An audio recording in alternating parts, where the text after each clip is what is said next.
Oova Life, I'm so excited. Okay, and you guys all know, if you have heard me before, I constantly talk about them. I talk about them a lot because I love their product. Amy! Hi. Hi, how are you? Good. How are you? I'm good. I've got the co-founder of Oova Life with me, my friend Amy, who it is so great. I'm just noticing I'm not on my Wi-Fi, so we're gonna cross our fingers that we don't have any glitchy issues. I know. I thought I was all set up, and then I'm not on the Wi-Fi. Hey everybody, let's see. We've got Iz Brown, A Lorena, Paige, Sophia Nova, The Realm, Ali Lou. Okay, here's the topic conversation. Hey Ats, who's joining us from the UK. And it's very late. I swear you don't sleep. Ats 1985 does not sleep. I always see her so late at night for her time. So this is a really important topic conversation, hormones. And because most of us don't even understand hormones, I feel like. And, I think that once we understand hormones, we potentially could shave off years of suffering and struggling if we understood our hormones, right? Agreed. Yes. Okay. So that's really our goal today, is to like hormone 101 with our audience so that we can break it down and have a deeper understanding. And we don't have to know it at the level of you, but I think we should start with your journey to Oova Life so that we can at least kind of get a baseline understanding of A, your educational background and why you're an expert at hormones, and B, your personal journey that led to the innovation of Oova Life. Yeah, sure. I'm happy to share that. I like to think that like our fertility is a black box that we're trying to open up because it should be, right? So a little about me. I have a PhD in biomedical sciences. I come from industry though, so I was a data scientist at Roche for about 5 years, researcher at Bristol Myers Squibb prior to that. So my foundation's pretty strong in biology, along with like, give me a big set of data, and that's like what I like to do Saturday mornings. Yeah. Forget cartoons with the baby, but he can have the cartoons. Although he does love my little Bayesian networks that I make, and he loves. Oh my gosh, that's great. Oh my gosh, that's cute. Start them young, right? Yeah, absolutely. Start them young. Get them thinking as scientists. Well, they're born scientists, right? Yeah. Yeah. It's kind of amazing how much of a sponge they are. I think that's even an understatement. Right. But now the story behind Oova is we actually founded it because I had a very difficult time conceiving my son. We had anticipated the journey to be difficult because my husband and I have had irregular cycles my whole life. I actually think my husband is a lot more regular than I am because he PMSs on the same date every month. I don't. That's great. But we were both in our 30s, so we started a little later. And I also have an autoimmune disease. I have celiac. So we decided early on that if we didn't conceive naturally, then we did not want to pursue the invasive route. I give a lot of credit to couples that go down that road. For me, I just knew the moment they created an embryo in that petri dish, that was my baby. And if it didn't work, I was going to be devastated. Mm-hmm. So I think a lot of women share that sentiment. I've kind of been saying that in the history of Fertility Answers. What I routinely see over and over is a patient population that we know could access, the invasive route and access IVF, but has a real emotional or cultural or just, need to not go down that route. Yeah, exactly. Honestly, it was a pretty easy decision to make at the time, but such a tough pill to swallow. Yeah, that makes sense. Like, we just didn't expect it to be as difficult as it was. I mean, I'm super type A, so when I set a goal, it's like, all right, we're going to accomplish this. Come what may, we're going to accomplish this. Right. And usually within a reasonable time frame. This was not. So I started doing everything right. I started peeing on sticks every morning. I took my body temperature at 4:30 a.m. every day. I used every fertility tracking app. And luckily we conceived my son after 18 months. But those 18 months were the most devastating of my life. Yeah. The worst part was I didn't learn anything about my cycle. All I found out was that I had irregular ones, and I knew that going in. I also realized that all of the tools I was using were basically hardwired for that woman who had a perfect 28-day cycle. Right. I mean, that just wasn't me. Most of us don't have a perfect 28-day cycle. Yeah. Exactly. And I realized that along with me not learning anything, what was really frustrating was that I didn't know what was going on with my hormones. And if I knew that, I would know exactly where I was in my cycle. I'd know what to do and when to do it. So that's really where the idea for Oova was born. And what we set out to do was figure out a way to monitor hormones. It had to have there's three really strict components. One, it had to be cost effective. Two, it had to be super convenient, so ideally done at home. And then three, completely non-invasive. So we didn't want to do this through blood. Now, fast forward 3 years, we've actually built this. What we've created is an at-home test that monitors LH, or luteinizing hormone, and progesterone through urine. It tracks that data over time. I'm constantly talking to our audience about like, measure your progesterone. You can do that now with Oova.life's kit, as long as you have an iPhone. When is Android coming out? So we are actually in the middle of a beta test for Android, and Yay! We plan to have that ready in the new year, early new year. Yeah, so fantastic. We're right there. Right there. Okay, that's really exciting. So before we jump back into some of the questions that we have for you, I want to jump over to some of our audience members. So I'm looking at, it looks like the Real MC. She thinks she has low progesterone. She had 2 miscarriages this year. I feel like this comes up a lot on my Instagram lives and in our community. People who have had more than one biochemical loss, more than one traditional miscarriage loss, and what do we know about progesterone and pregnancy loss, Amy? So the progesterone is basically released to help thicken the lining of your uterus, right? So you want that uterus lining to be extremely cushy, so when that embryo implants, it snuggles in, right? Mm-hmm. And then it wants to stick around for the sperm to reach it, right? Like that's layman's terms of why the progesterone matters so much. Progesterone starts getting released by the egg that is actually released during your cycle. If you don't release an egg, you're not going to see that progesterone spike happen. So that's like step one, right? Let's see that progesterone rise happen to confirm that an egg was released. Now, if the egg implants and it actually forms the embryo, so the sperm meets the embryo or the egg, you're going to start seeing that progesterone actually remain elevated. And it's going to start plateauing. And plateauing for us, because we obviously have an upper limit of our tests, but you'll start seeing that progesterone level remain high. So and then it just stays high. It'll keep going. It'll keep going up, right? So at some point it's going to plateau, but it's going to be significantly higher than what it would be had you not had an egg being released and had you not had fertilized egg. Okay, really interesting. So we know that we've interviewed Dr. Raquel, who on various hormone topics. She's a naturopathic MD. We've talked about low progesterone producers, but we also have talked about how some women who are poor progesterone producers. We always use progesterone during IVF cycles. Yeah. Whether you're a poor producer or not. It's just trying to give you the best chance to have that lining be as sticky as possible and as cushy as possible. Right. That's really what's trying to happen there. But some of these pregnancy losses that maybe have low progesterone could use some supplementation to help, right? 100%. Yeah. So, I know that you haven't necessarily, well, at least I guessed at this on yesterday's live when this came up on our live, we were talking about your kit.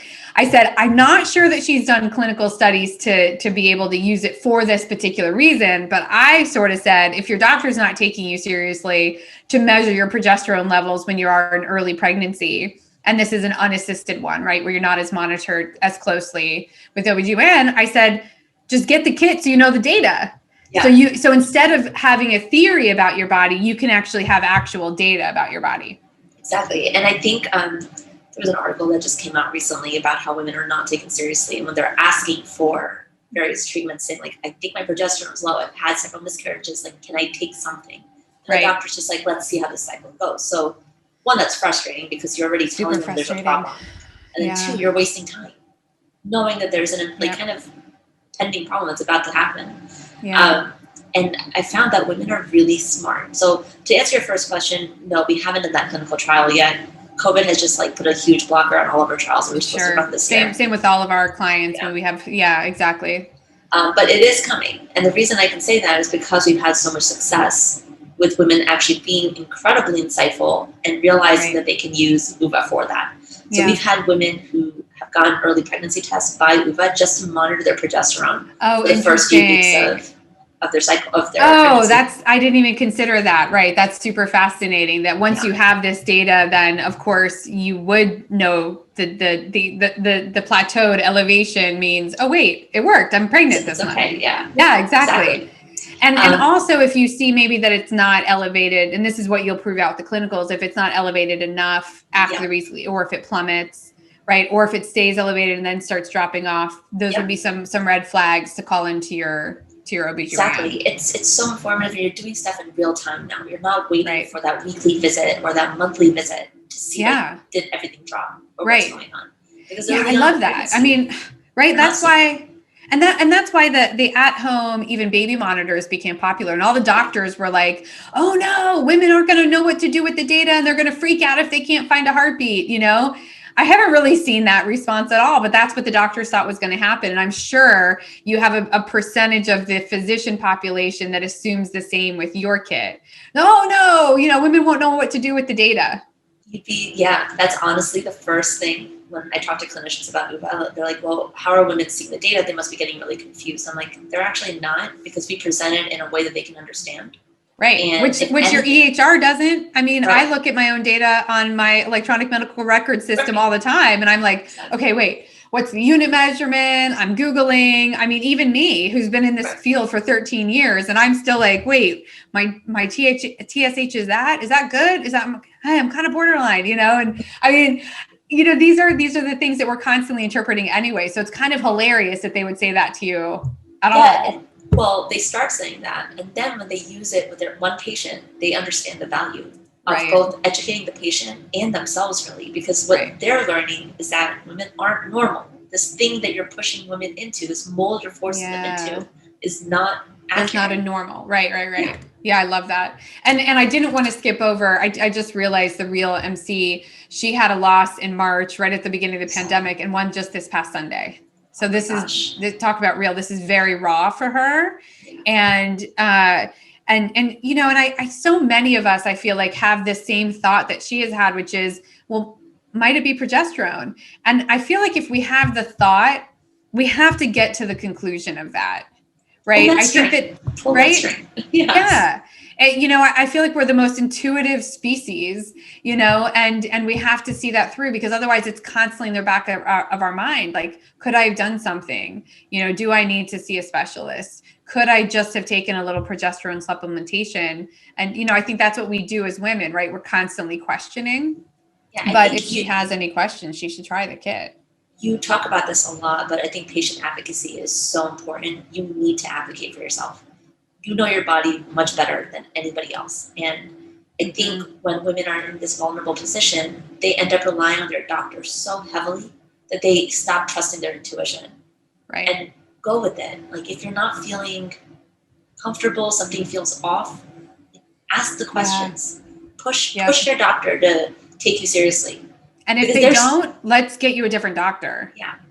They're busy. Like, I'm not even going to fault doctors, because they have so many patients to see. There's like a time limit they can give to you, but like, let's make the best of your time limit and get the answers you need, because you do deserve that. It's true. You know, I had a couple of appointments recently, so I had to have an oncology appointment to help clear me for an embryo transfer. Now, I haven't, you know, I had cancer 13 years ago, and so it needed to be just a short telemedicine consult, but I came prepared with the questions I had. And there were two sets of questions. What potentially that I took way back then has new research to show that it was so toxic, I might still be impacted in my body, that could be passed on to my child, because my first baby, through fertility preservation, frozen embryo transfer, he was born with a severe rash on his face. And we all he came out, we were like, well, that's not normal. And, you know, it cleared up really quickly, but, you know, our only, you know, hunch was like, I mean, it had to have been something, you know, whether it was leftover tamoxifen or from, we don't know. So then my second set of questions for him was like, what do I need? Because I'm 44 now, what do I need in advance to kind of clear up? You know, do I need a colonoscopy?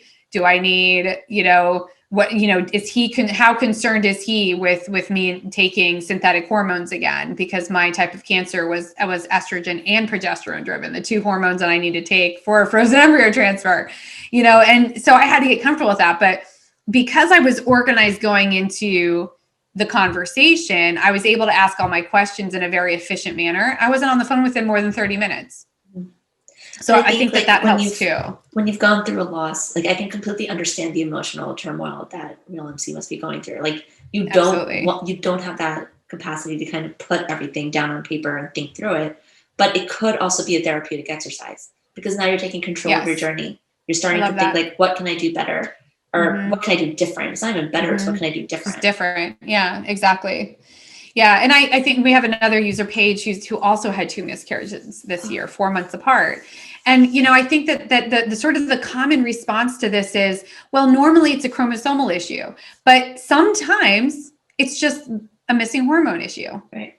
It's just a low production issue. And we, Doctors Chen, Serena, and I, we talk about this all the time where the biochemical pregnancy losses, which I had 5, and they were just as devastating as any of my friends who had, a loss that was, beyond 9 weeks. I was devastated every single solitary time. And I mean, the first one in particular, I was really, really depressed for 30 days. I remember, I can like see it in my mind, like just the darkness, the clouds kind of around me during those 30 days. And the thing that we are missing, that I feel like tools like yours can help us do, is the proper research on the chemical pregnancies. Right. Like what happened? What exactly? And to be able to look at it from that hormone perspective, to track the pregnancy through, right? Until the placenta takes over the production of progesterone. Yep. I can't wait for you to do that study. Yeah, I know, right? I can't wait. Like, if you want me to geek out, I'll give you a laundry list of studies that I want to do. And that's awesome. They're so simple. It's so simple because all you're asking a woman to do is pee on a stick every day. Yeah, exactly. Which we want you to do anyway. We just want you to share the data so we can help other women, which are, by the way, like our community, our fertility community, I think is so giving to each other. We have a microbiome study that we're enrolling people into. And so it's free for them. It's an incredible study. And the thing that I'm always so impressed by is women saying like, I would love to do that because I want to give back to other women. And if my participation in this can help somebody else, I want to do it. Not even putting themselves first. Like, I want to take advantage of that. It's $1,000 test for free, and it's a custom solution for free. I think that is what I love so much about our community in general. Is like we want to help each other, right? Which is just beautiful.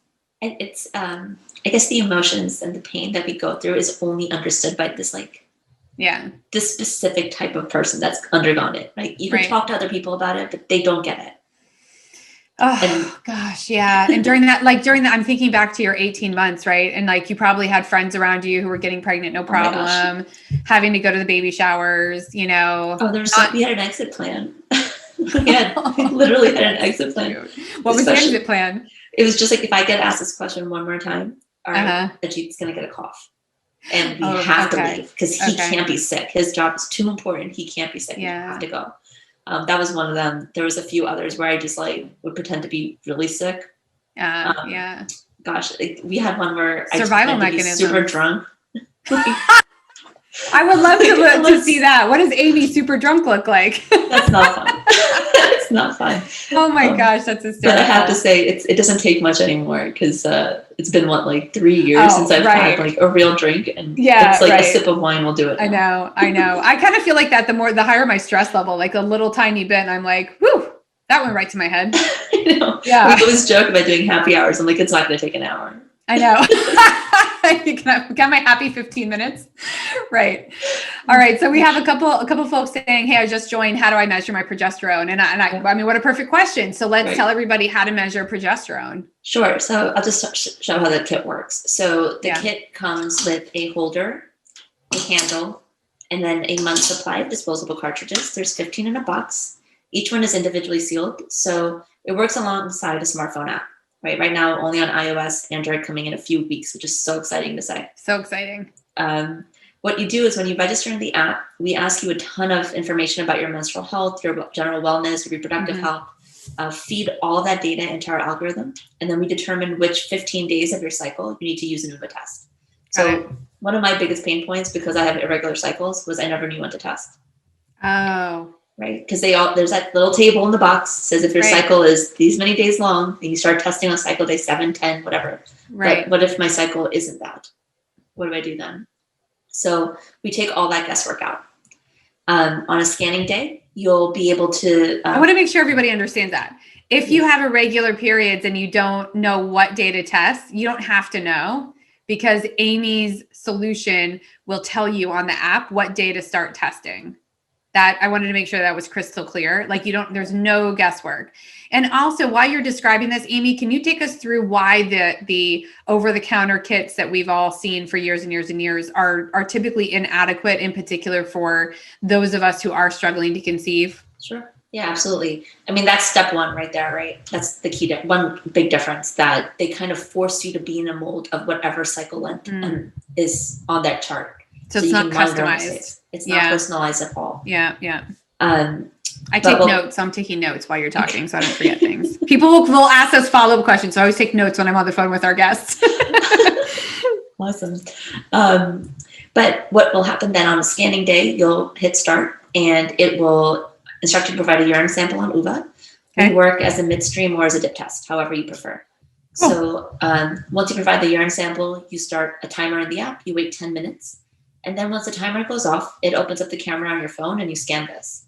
So Very thanks to COVID, everyone knows what a QR code is. That's true. Restaurants. Yep. But there's a boundary box. You align this guy in the boundary box, and we scan this window and do all the analytics for you. So what you're going to see in this window is 1, 2, or 3 lines. Amazing. So we measure both progesterone and LH in a single test. So great. I love the innovation. Oh my gosh, it makes me so excited. So we always kind of say too that it is kind of like having a lab at home, because the other unique thing about your test is that it is a quantitative measure rather than a yes or no. Correct. So that is the second difference between the over-the-counter LH tests, strips, I should say. We are a quantitative test. So what you're going to see is once you scan this, you get your results within seconds. Like, we actually have a graphic that's meant to show you, like, oh, we're analyzing. I haven't seen that graphic yet, because you literally go from scan to result. It's incredibly fast. Wow. Okay. What you're going to see at that point is a contextualized result, letting you know if you're in low, high, peak ovulation, if you released an egg or not, days post ovulation. You're also going to see a percentage for your LH and progesterone. So we don't provide the end user with the actual units or the quantitative number, because we actually found that women felt a lot more anxiety seeing that number, not knowing what that meant. But you can always back calculate it. So it's not hidden. It's not like some proprietary formula. If you'd like to know that, it's on our website. You can get that information. Got it. Okay. But just as like your first pass, you're getting a quantitative percentage for each hormone. And then you also get a daily action plan. So that's something in nutritional health, physical health, and emotional wellness, because we believe that fertility needs to be looked at holistically. It can't just be, oh, I'm taking this drug, it's going to help me get pregnant. It's a lot more than that. So we want to really be your guidance through your journey, and we try to help you with these daily action plans. I love that. And so we have someone, and Jane, I want to make sure that was clear, because you don't ovulate every month. It's okay, because their tool can tell you when to start testing, so you can learn more, about your hormones in this process, which will help your doctor help you. I think that's part of it, is that doctors don't have this available because they don't have a way to measure your progesterone every day. Insurance isn't going to cover you getting a progesterone blood test every single day for 2 weeks, right? You really want to do that? No, and nobody wants to do that. I mean, nobody likes, there's such high anxiety just around getting tested, and certainly not now. We don't want anybody going into a healthcare center if they don't have to, right? I mean, we don't want you to go get lab work that can be done at home. That's what's so great about this year, which is a weird statement to make, but there is something so great about that this year. And that is that people have woken up to at-home diagnostics, to at-home testing, to at-home prognostics, and to just, the telehealth in general, right? It's forced us to adopt change that people were kind of dragging their feet on. So I'm very excited about that outcome. I think constraint breeds innovation. I've said this since I was diagnosed with cancer. It's that's my quotable quote. Amy, when I die, that could be on my epitaph. Constraint breeds innovation, but it does. The constraint of the pandemic has it accelerated innovation, adoption of these innovations so much. Yeah. And I love how empowering it is. Absolutely. You're absolutely right that the pandemic has definitely sparked innovation, especially in the healthcare space. Mm-hmm. We actually spun this company out of Mount Sinai Hospital in New York. And we've had clinicians involved in the product development from the very beginning because we wanted to ensure that the data would be meaningful to not only the patient, but the clinician as well. So with COVID, because a lot of these clinics were forced to shut down, they needed a way to do remote hormone monitoring. And now Oova has actually gotten adopted by over 50 clinics across the country. That's amazing for at-home monitoring. Yeah. So when you scan your tests at home, if your doctor is using Oova, they'll be able to get your actual hormone levels in real time. So the moment you scan, they get the results on their dashboard. That's incredible because I'm doing a remote cycle for my second frozen embryo transfer, meaning that I'm going to, be in a different state for, leading up to the frozen embryo transfer. So I'm definitely going to get my clinic on board with you and use that as a tool as well. We do have somebody who she knows she's got low progesterone already. She started taking Femera after a year of no success conceiving. How did taking those medications like Femera then impact your hormone levels? Sure. I mean, so you actually enter what medications you're on in the app. Amazing. Right? And that all gets fed into our algorithm. I will say that because we're so new, there's not enough data to know exactly what are the modifications that are happening to your hormones based off of this medication. But what we are able to do is monitor what that hormone level is. So I can't tell you this much is your natural progesterone and this much is due to the Femera. Ah, right. But we can see that the Femera is working because your progesterone is going up. Right. And you're expressing that through your urine. So your body is using it. Okay. That's helpful. The Real MC, you just gave me goosebumps in your comment. She has a baby girl who'll be 4 next month, which congratulations on that. That's amazing. And so she, along with millions of people, are dealing with secondary infertility. Yeah. And there's a lot of changes that happens after baby number 1. And the secondary infertility can be so frustrating because it often also is unexplained. Yes. I hate that diagnosis. I hate it. I know. I hate that term. Yeah. So there's a couple of things that she can try, for sure. Let's make sure that everybody knows it's oova.life. You can put in FertilityAnswers 10 to get 10% off. Yes. We want to make sure that you get that discount.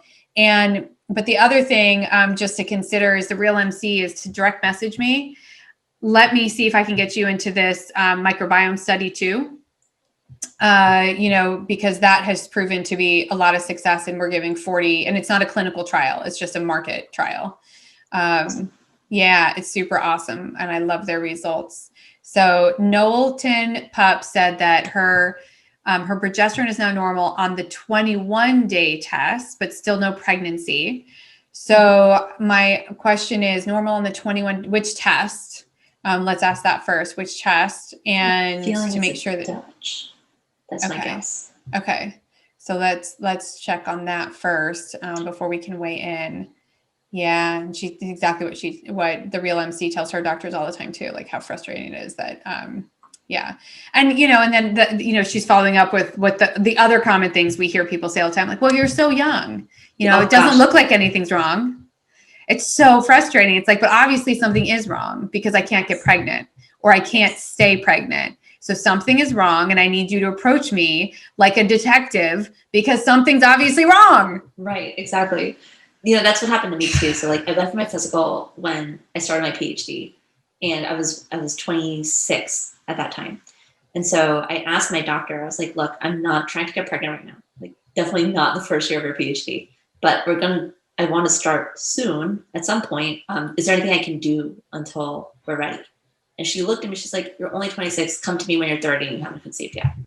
You don't No, that is such the wrong response. Here you are being totally proactive. Did you already know that you had celiac back then? Yeah, I did. How could you possibly say that? We already know that you have a health condition that leads to infertility. Exactly. That plus knowing I've had irregular cycles my entire menstrual life. God, that is so wrong. Yeah. And then that's the thing too. They don't even bother caring about the fact that you have irregular periods until you go to try to have a baby. And then all of a sudden they care. Right. Well, like when they initially cared, it was like, just go on birth control. And I'm like, that's not the solution for me. Right. Exactly. That's not the answer. How about we figure out why I have irregular periods first? Maybe we could start there.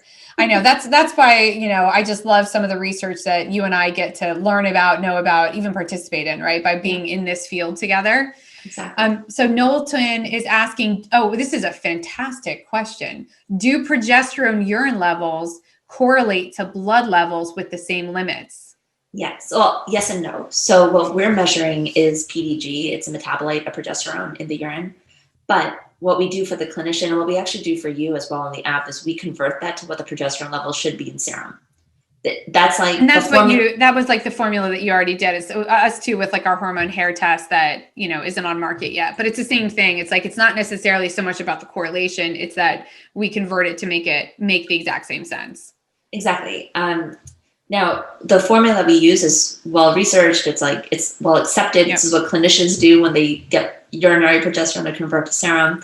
Right. So we're not inventing anything new there. Yep. But the one question that I have that has still not really been answered, and I'd love to do a trial to test this out, is if you get your blood drawn today, and if I provide you with a urine sample today, what does that correlation look like? Or is the urinary metabolite slightly delayed? Because it's a metabolite. Because it's right, exactly. That makes sense. I haven't seen like strong research supporting either way yet. So I want to do that trial so badly. Well, let's do that trial also with hair, since ours is a 30-day view. We should look at all of it, right? Let's do it together. Yeah, that's a great idea. All right, good. We're just going to keep inventing research studies, which we love. We so geek out on data, you guys. Okay, the real MC, you're so welcome. Hearts right back to you. And yes, the real MC. So once she takes this kit, can she contact a fertility specialist and tell them she took a home progesterone kit? I was just going to say, so I think that the key is like, it's not a one-day thing. You're going to collect data. What's the best length of time? If I start using your kit today, Amy, how long should I be utilizing it for to get the most information? So once your scanning window opens up, you're asked to scan for 15 consecutive days, because what we care about is what your hormone trends look like.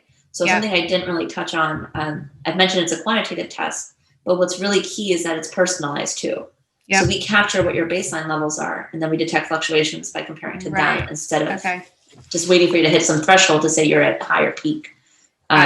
So what we care about for Real MC, what you really want to see is how your progesterone is behaving over the 15 days. And that's critical information for your doctor to see.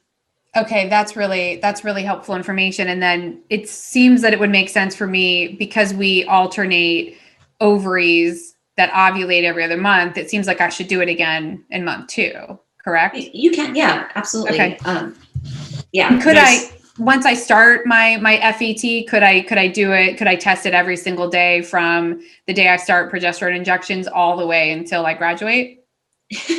You absolutely could. The kit comes with 15 strips. So I know, so it's a lot of strips I have to buy. But yes, you absolutely could. In that case, I would recommend you do the subscription, because you get them for a little bit more of a discount. Oh, okay. Yeah, I was going to say, is there a Costco purchase price? Can I do my bulk order? I mean, I would be the person that would want to do that, though. And here's another question that's going to come up. We have other questions coming in, so don't worry, everybody. I'm getting to all the questions. Hang in there for us. The other question is, what if I wake up one morning and I forget to pee that morning? It's okay. Okay, it's not the end of the world. Okay. What we will do is we'll put a best fit point there, but really, we want you to try to not. There's one question I get a lot. We ask for first morning urine. Yeah. And a lot of women who are trying to conceive are really healthy and drinking a ton of water. So they wake up multiple times in the middle of the night. Yeah. And they're like I peed at 5, right? And then at 7, if I get out of bed, is that okay? Yeah. Right. And I'm just like, you stop, because they're like half asleep trying to pee on a stick and scan out of their phone. I'm like, don't do that. Don't do that. Yeah. Do it in the morning, like the urine that you're getting up with for the rest of the day. Yeah. And if that's too hard, and if you prefer to do afternoon or evening urine, just do that same urine sample all 15 days. Yeah, right. So it has the important thing is it's the same time of day. Right. So you want to eliminate as many variables as you can. Right. And if you're like, I have a 7-year-old that wakes me up every morning and sometimes I can just imagine like I might forget. But if I was relying on myself at lunchtime, I'd definitely forget. Exactly. And he's so helpful. He reminds me of stuff all the time. So I probably should just enroll his help. Like, don't let me forget that I have to pee on my stick this morning, Dante. Exactly. And he probably would remind me because he's so precise and he's so helpful. All right, let's see. So we have some other questions coming in. This is great. You make it so easy. I love that so much. I mean, have a woman design a woman test because it's easier. All right, Natasha is asking, she got several tests done. Her estrogen was so low that her doctor said she might have ovarian failure. Can she reverse that? Literally, she just got the news today. Oh my gosh, I'm so sorry. That's a really hard thing to have communicated to you, especially if your doctor didn't address what else do you do? It's what else to look at? Did you also get an AMH done, Natasha? So there are, we have other talks on this that Serena has done and Raquel has done. So you don't measure estrogen yet, but what do you know about hormones, Amy? And then we'll get to future development too. What do you know about hormones that she should be thinking about though? Well, you want to see if that LH is actually spiking too each cycle. So I think that would be good to monitor. Make sure that you're having healthy LH spikes. And when I say healthy LH spikes, I'm not saying like, oh, you're hitting that threshold that all these tests have. Like for me, my LH my peak is really low. Like it's almost half of what the threshold bars are set at. Oh, wow. But I have a really healthy progesterone spike happen afterwards. So I know that because you're releasing an egg. Yeah. So I think getting like accurate understanding of like how your LH and your progesterone are behaving can be really informative for you because it'll at least tell you if there's eggs that are being released. I think it's also a good question to ask if she has regular cycles because are they anovulatory or not? Right. And what are some other causes though of low estrogen if it's not ovarian failure, just so she knows what follow-up questions to ask and maybe get a second opinion? I mean, endometriosis can be a cause of it. There could also be signs of perimenopause. That could be something to look at. I don't know a lot about this woman, what her age is or BMI or anything, but I think those can be some things to look at. Like, are there any other reproductive disorders that could be affecting this? It's not like I have low estrogen, so I'm infertile. Like that's not the case. That's definitely not the case. Yeah, exactly. Hi, B. Riva. So good to see you. Okay. And the Real MC, it's the first time she's ever hearing about this. This is why we do this, the Real MC. This is why we do what we do. So it's oova.life. And then you would register on her app and then get the collection kit. If you want the discount, it's FertilityAnswers 10 to get a discount. So Jane also has irregular cycles. How much is it? I'm giving the discount, but I don't remember what the price point is either. Sure. And somebody just asked. So the starter kit, which came with everything I showed, the handle holder and the cycles worth of cartridges is $199.99. And then the refill. So they'll get a discount off that. So you'll get $10 off of that with our discount. So about $189. And that's good for, so the cool thing is that you'll get $20 off of that. Oh, sorry. Did I do the math wrong? Oh, yes. You'll get $20 off. Yeah. So it's $179 with our discount. But the thing to keep in mind is that you're buying a med device. It comes with the 15 cartridges that you need for that first month, but you never have to buy the med device again. You never, you got the app, you have the actual holder and the handle. And the handle. That's the important part, that is a one-time fee. So then what is the replacement? My Costco 15. So the refill kit, if you do the one time, it's $169.99, and your code will work for that too. So you can get 10% off of that. Or you could do a subscription, and that comes out to $152.99 per month. Okay. Perfect. And I'll also add that this comes with like full integration with the app, and if your clinician is working with Oova, it includes full integration with your clinician's dashboard too. So and if your physician isn't working with Oova yet, just message Oova because they'll help talk to your physician and make sure that they're integrated. It's super easy for them to get to. So simple. I can't wait to use this for at home. And the Real Brand's asking about supplements to raise progesterone. Yeah. So what we've actually embedded in the app is a machine learning. Well, the whole thing is driven by machine learning, but once we collect your data, we actually provide you with a list of supplements that we think would be beneficial to you. So we've partnered with Thorne Research They're a clinical grade supplement company in the US. And we've worked with their clinicians to figure out what products will be beneficial to patients based off of symptoms that you're reporting. So when I say symptoms, you can track everything. I'm going to it right now. So Thorn Research, yeah. Actually, first I'm going to go to Oova Life so you guys know how easy it is to do this. Yeah. And well, this is all in the app, Alice. So once we collect a cycle's worth of data, yeah, exactly. I was going to buy first. I was going to get Oova. Yeah, I'm going to accept my cookies. I'm going to get Oova so I can go through this. And I'm going to do the subscription because we know that I'm going to be using a lot of strips. Okay, perfect. Add to cart. Love it. Oops, I did 2 by accident. Don't do that. I think. Oh, and you're even offering, yeah, awesome. You're even offering holiday 15 for 15% discount. So you guys, yeah, you can bypass our discount and get the 15%. Is it 2 discounts or just the one? They should choose yours. Yeah, so you guys should choose the holiday 15 because you get 15% off. You don't have to use ours. All right, awesome. Something nice to do for the holidays. Yeah, exactly. Okay, so can you have a good progesterone level and still get an ovulatory cycle? I don't know I don't think you're going to see the progesterone rise, right? Yeah, because the egg is the one that's releasing the progesterone. So you might, what could happen is that you have elevated progesterone to begin with. And so you might see it elevated. But I would say if that's the case, you most likely have some sort of other issue that needs to be resolved. Right. So you wouldn't see that behavior that we're trying to track with the egg being released if you have an anovulatory cycle. Right, that makes sense. Okay, yeah, so that's something. I will also caveat this with this, by seeing that progesterone rise happen, we also cannot speak to the quality of the egg. That's a really important, yeah, exactly. Okay, that's really important for you guys to understand is that nobody can speak to the quality of the egg. Yeah. So, one of my business partners, the one that I co-founded my company with, he's a world-renowned reproductive geneticist. He invented genetic testing of embryos. He has genetic testing of an egg called polar body testing, but you don't really want to do polar body testing because it can change the structural integrity of the egg. So we really don't have a way at all to measure the quality of an egg before you go to use it.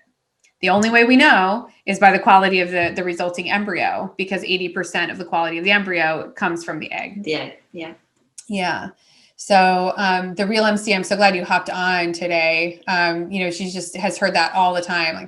You're young, you're fine. People just blow that off. She's 26 and they just think oh, you got 10 years to have a baby. But it's no, I have this picture of my family and I didn't, I wanted my kids maybe to be close together for a reason. And how dare the healthcare system kind of deny me access to, figuring it out. It just makes me, you've seen me on so many of these, Amy, but I get so fired up about that fact. It's come on, Well, we just did a post on our social today about the gender equality gap. And what I kept thinking about as I was going through that post and it's been sitting in my head all day. I was my God, the medical system is literally forcing us to be Stepford wives. And oh yeah, that's what it feels like. Yeah. You can't step out of that boundary. Totally. Shoot, I forgot my CVV code. I got to go look at it. I'm ready. I'm getting it. I did the Fertility Answers 10. So you guys get an extra $5 for you. Yeah, I'm so happy, the real MC, that you saw it too. I mean, we do these a lot, but it's so great to have this special guest and catch people.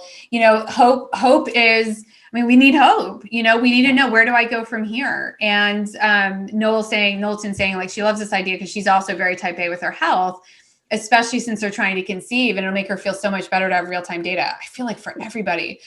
Oh, Lorena, 85. Yes. Great point. We haven't talked about why this is so important for people who know they have PCOS. Oh, geez, yes. All right. So for women who have PCOS, the underlying issue is that you have a hormone imbalance, right? Whether that means you have elevated LH or the hormones are just behaving all wacky every month, we don't know, right? It could vary across the board. But what you'll notice is if you look at any of those over-the-counter ovulation kits, they all have this small print saying if you have PCOS or any reproductive disorder, we won't work for you, or our results aren't reliable. So Oova is great for you because we get the quantitative hormone measurements, we're able to figure out what your baseline levels are, and then we detect surges and variations by comparing to that. So whether we, and like, I want to also mention that like, we might not be successful from cycle 1, because if you have a lot of variability, it might take us a cycle to learn what's going on. Right. But it's not a wasted cycle, because that data that we've captured, you've learned so much about how your hormones are behaving to figure out like, okay, what do I do next? And then we learn for the next cycle as well. So we can continuously help and figure out what's happening cycle to cycle. That makes sense. That's why I did that's why I wanted to do the subscription, for that reason, because I'm kind of like that. Like, I want to know cycle to cycle too, but you're saying like you need to sometimes. Yeah. Like you as the company to make it work better for her. Yeah. Every piece of data that we capture gets fed into the algorithm and it gets smarter and smarter. It's so fantastic. And then Classy Elegant Page asking for some clarification on this important point, which is she's so confused because her progesterone was high. Her doc said she's not having anovulatory cycles. So Classy, this is something to keep in mind. Anovulatory cycle means that your doctor is saying that you are ovulating. Right? Anovulatory means that you're not ovulating. Right. Yes. So your doctor is saying she thinks that you are ovulating because you had the progesterone spike. Just because you're ovulating does not mean that you're getting pregnant. Right. There's only a 25% chance every month that a fertile woman ovulates that she will end up pregnant. There's so many other things that have to happen, but we want to make sure that you're ovulating. We want to make sure you're getting that spike, because that's kind of, step 1. She didn't have her period last month. They're irregular. And then somebody else is asking, what's the definition of irregular cycles? That's such a great question. Yeah, it's great. Thanks, Lauren, for asking it. So irregular cycles are basically you're not having a period around the same time month to month. And when I say month to month, I use that phrase really loosely, because some people have 25-day cycles. Some people have 35-day cycles. So basically what you're trying to say is you're having a period within some regular amount of time every single time. Right. Right. Yeah. So like, for example, with me, like I'll give you an example of a super irregular person. I'll get 3 to 4 periods a year, and maybe I'll get two or three of those periods like really close together. So like within 25 days of each other. Wow. The next, like the 4th one will be like 6 months later. Wow. Yeah. That's crazy. And you have no idea month to month. So, you were laughing at the beginning of the program. Your husband is really regular because he hits PMS every single month. So I can kind of tell with Dante when there's like a growth spurt and there's a testosterone surge, right? I can kind of tell the same thing. And I've tried to educate him about his own, hormones as well for the same reason. Right. So do you see like an emotional fluctuation in yourself in that 6-month time? Or do you see the emotional fluctuation, like intensity, when they're really close together? So when they're really close together, I feel like it's not even the emotional piece. It's more about like the energy for me. Because I feel like I become anemic because I'm bleeding so much. So close together. Right. And when it doesn't happen for a while, then I feel really lethargic. Like I just feel like I feel like overweighted in a way, if that makes sense. Yeah, it does make sense. Yeah, that makes perfect sense. So okay. Does that make sense to everybody else too? Yeah, give us feedback if you need more clarification on something, but if you can relate to Amy, on that. It's crazy how we justify the like suffering. Things. So, suffering. How? Like, oh my gosh, I know. I mean, and we're not. You're not allowed to talk about it, so you just suffer through it, right? And like, I was reading an article about menopause and the workplace and how this silent suffering. Oh, yeah. And I think one of the best things about this year. I said it twice today on this call, on this chat. I said one of the best things about this year, but one of the best things about this year hormonally is I feel like I can kind of hide those fluctuations a little bit better from my peers, Yeah. I mean, can we just talk for a quick second too about hormones and BO? Sure. Amy, why do my hormones make me stink so damn much at certain times in my cycle? It is a hormonal thing. What's happening? What's happening? I can't stand myself. It's so bad sometimes. And I'm like, what? I mean, if you think about what your hormones are doing, they're not just there to like passively go by day, right? There's an activity that's happening with each of these hormones. That's actually a really interesting thing that you're capturing. And you should log that in our app because Ooh, we can probably okay, figure good. out like when in your cycle this is going to happen, instead of it just being like, all right, it's probably because my hormones that I'm stinking today. It might not be. And it is, for me, it's definitely in the post-ovulation time too. That sounds normal. I mean, I was like on the Peloton this morning and I was like, Dante, I shouldn't have worn a tank top today because I can't stand myself. And I'm a sweater, but I don't normally like stink that bad. And I have no, that's going to be great. I'm going to definitely use the app, you know, to be able to track that. Like that, those are things that we're like starting to get some insights on. So as women are Very tracking cool. more and more things in the app, like the goal is to be able to tell you like, all right, like preemptively, hey, your period is about to come. Like you might start feeling these migraines coming on. Yeah. Like we want to be able to get to that level of accuracy, right, exactly. Learning. So important. Yeah, especially with the really bad migraines that are so hormonally driven. Yeah, that's really important. Okay. Thanks for that, Alice. Oh, I know. You're going to think about every time you stink now, you're going to be like, oh, Alice is like always complaining about her BO hormonally. I know. Like, let me log into my app. Maybe this is because of my period. No, exactly. But it's been like a thing over the last week where I'm like, my gosh, my BO is changing too. And I am perimenopausal, you know, so like there are hormonal changes happening for me on the, like, you know, the decline into menopause. And that's the part that I've noticed the most. And I'm, you know, I work out every single day. I try to eat really clean. You know, I try to do more plant-based than anything else. So like, I'm not supposed to smell this bad. Magpie, I'm so excited. First of all, I love that they handle Magpie. It's just so cute. Yes. Magpie, she had her first Oova test today. Oh, yay! Good. I hope it was easy for you to use. And if you have any questions, please don't hesitate to reach out. Yeah, awesome. Hi, hot wifey. I love that handle too. All right, we have a couple of you're welcome, Juanita. You're welcome.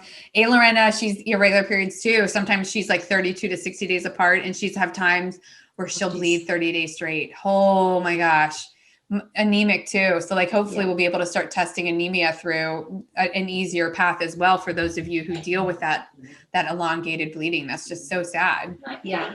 And the best thing is the doctors are like, well, you have anemia, or like you bleed so much, let's put you on birth control to control the bleeding days. That made me even more anemic because I just bled for like 3 months straight. Oh, so I totally feel you. Yeah. Oh my gosh. I'm writing down somebody's email who sent me an email for this so I can send her. She might not be on anymore, and I want to get it right because I think they did these disappear. Yeah. So what about, and we have one more thing. Oh, I see. It's the same thing. It's I have to respond to her about her fibroid, so I can do that offline.